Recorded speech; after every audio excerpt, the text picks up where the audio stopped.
bertemu lagi dengan saya di Calon Orang Dalam ya. Oke, lama kita tidak mengupdate atau mengupload video ya, karena ada kesibukan saya sendiri.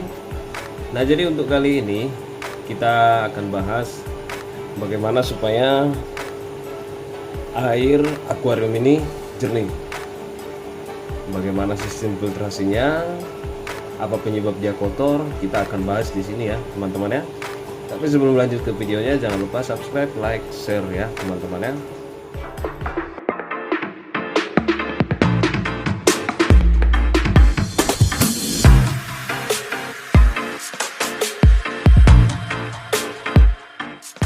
Jadi oke teman-teman, seperti tadi yang saya sampaikan, kita akan bahas bagaimana supaya air akuarium ini bersih atau bening ya, dan bagaimana sistem filtrasinya, dan faktor apa aja yang buat air keruh ya teman-teman ya.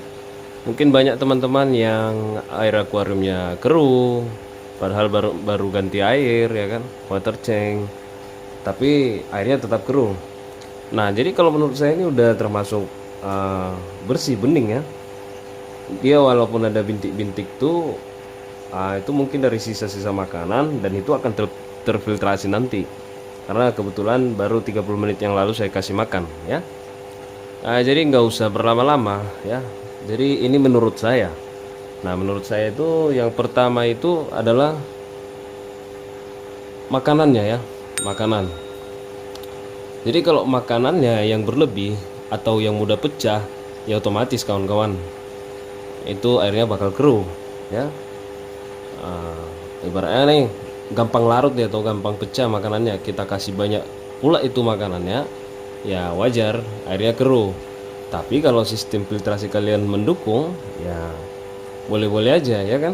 Nah, boleh-boleh aja. Nah, yang kedua populasi ya. Yang kedua populasi. Nah, kalau bisa sih ukuran ini ya, ini ukuran tanknya 80 kali 40 ya, kali 50.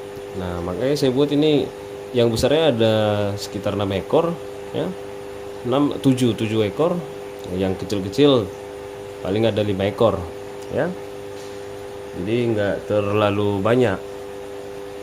Segini aja pun sudah masih nampak kotor, kita lihat masih nampak keruh ya. Nah, jadi ini udah maksimal untuk tank ukuran 80 kali 40 kali 50 ya teman-teman ya. Jadi kalau mau air akuarium kalian bersih, jernih, bening, ya jangan buat populasinya banyak ya. Oke, yang ketiga, kalau mau air kalian itu bersih ya, atau gimana, tidak lumutan lah ya. Kalau bisa akuarium kalian itu indoor, jangan outdoor. Tapi masih ada juga teman-teman yang suka tanknya itu lumutan, karena setiap manusia itu, setiap orang itu beda-beda seleranya ya. Saya juga memang selera saya sih agak lumutan, cuman saya kasih ada tank mat-nya itu ada ikan cleaning service ya di sana, di dekat suction pompa. Jadi makanya lumutnya nggak tumbuh-tumbuh ya. Nah, maksud saya di situ kenapa di indoor, karena kalau tank kita itu terkena matahari langsung, tank kita itu cepat lumutan ya, cepat lumutan. Dan apabila air kita juga filtrasi kita nggak bagus, ya airnya cepat keruh ya teman-teman ya. Oke, kita lanjut yang keempat ya teman. Nah, sekarang kita cek sistem filtrasi kita ya. Jadi sistem filtrasi saya di sini menggunakan filter talang ya, menggunakan filter talang yang simple-simple aja ya. Cuman kita harus pahami dulu ya, isinya chamber pertama, chamber kedua, chamber ketiga apa aja ya. Jadi supaya maksimal untuk kawan-kawan yang susah untuk membuat air tanknya atau air akuariumnya bersih, dengan filter sekecil ini pun bisa bening loh, bisa bersih loh teman-teman. Jadi jangan sepele sama filter talang begini. Sekarang tergantung isinya dan cara penyusunannya ya, cara penyusunannya.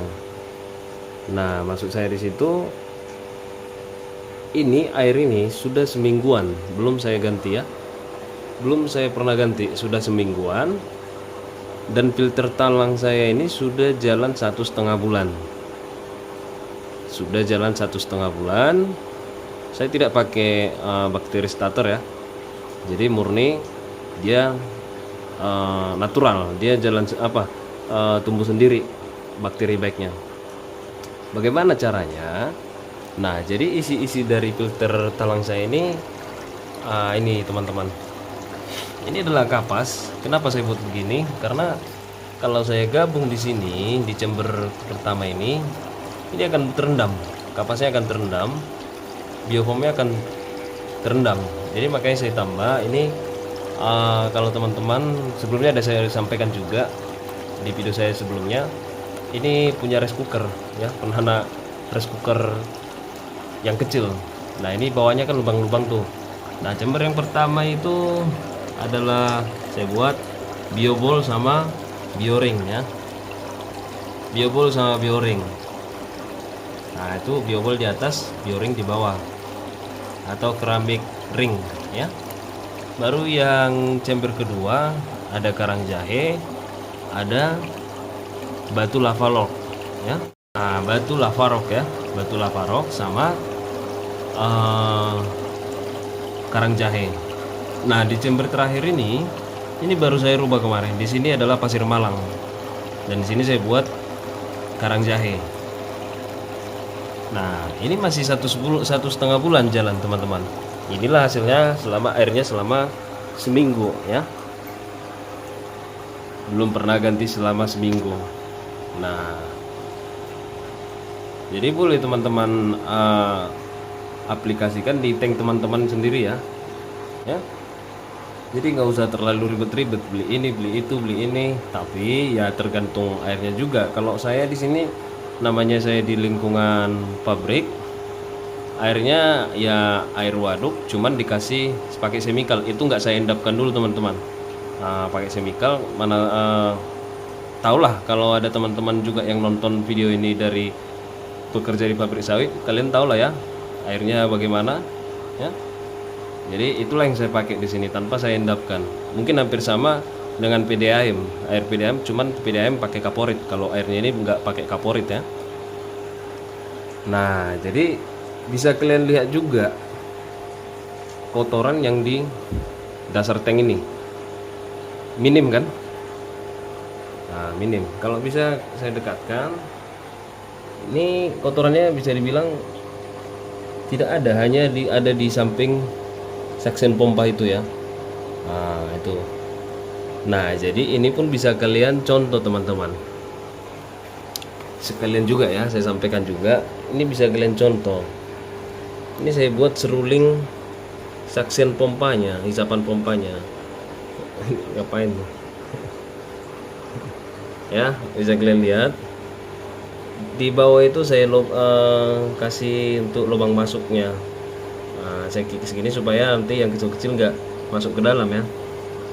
Nah, ya teman-teman aja begini. Oke, jadi ini saya kasih lubang-lubang supaya yang bisa kalian lihat itu kotoran-kotoran sedang masuk terisak pompa ya. Nah, partikel-partikel kecil itu terisak pompa. Oke.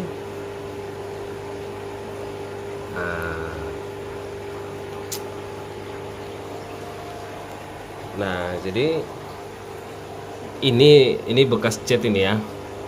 Ini enggak kotoran teman-teman, ini bekas cat. Jadi mungkin itu ya, kalau tips dari saya sendiri bagaimana supaya menjaga air tank ini, air akuarium ini bening, bersih, jernih, dan ikan kita sehat. Banyak kasus air yang bening belum tentu ikannya sehat teman-teman. Karena apa? Karena kita memakai chemical ya, atau obat-obatan untuk penjernih air. Itu belum tentu cocok sama ikan-ikan ini teman-teman. Nah, jadi yang paling cocok itu adalah dia bening secara alami ya. Dia bening secara alami. Jadi itu tips dari saya. Ya, mudah-mudahan bermanfaat sama teman-teman semua ya. Nah, jadi kalau ini sekilas, kalau untuk pakan yang saya kasih saya kasih adalah PF 800 ya. Saya pakai pelet murah teman-teman, nggak pelet mahal. Saya kasih PF 800 nih, yang kecil-kecil nih ya. Jadi sekali pemberian itu nggak usah banyak-banyak, sedikit-sedikit aja ya, sedikit-sedikit aja teman-teman. Makanya bisa juga itu menjaga kualitas air kita ya. Tapi jangan lupa kalau bisa sempat juga air itu diganti teman-teman, entah sekali seminggu ya, atau sekali 2 minggu. Kalau saya sendiri sih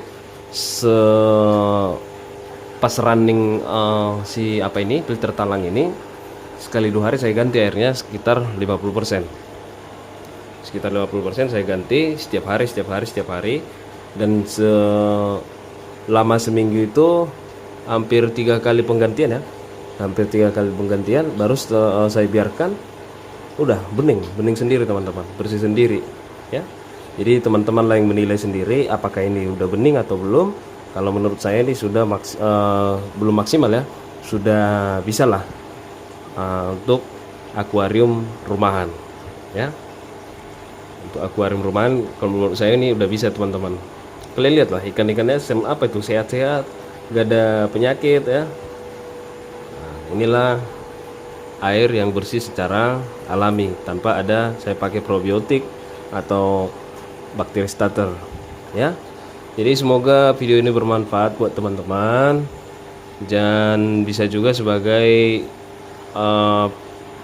pelajaran ya, bahan pelajaran buat teman-teman supaya bisa mengaplikasikan di akuarium teman-teman sendiri ya. Jadi mungkin sampai ini aja dulu, nanti kita bertemu di video berikutnya. Oke teman-teman, salam breeder rumahan.